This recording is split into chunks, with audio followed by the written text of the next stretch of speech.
සුබ දවසක් කොහොමද යාළුවනේ සියලු දෙනාටම. ඉතින් මම අද ඕගොල්ලන්ට අලුත් දෙයක් කියලා දෙනවා. තව දෙයක්.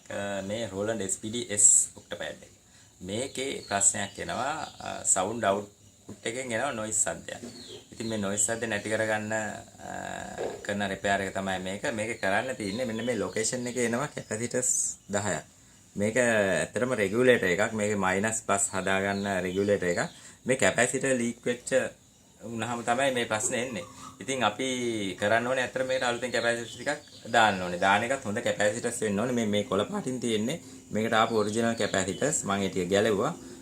මේ මෙතන තියෙන කළු පාටින් තියෙන්නේ මම දැන් අලුතෙන් දාන කැපැසිටර්ස්. මේක 220 UF 16 volts කැපැසිටර්ස් ටික තමයි මේ අලුතෙන් දාන්නේ. ඉතින් මේ ලෙඩේ 100%ක්ම හරියනවා. නොයිස් සද්ද දෙන්නේ නැති එක කැපැසිටර්ස් ටික මාරු කරගන්න පුළුවන්.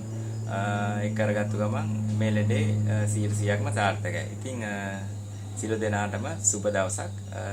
ගොඩක් ස්තුතියි.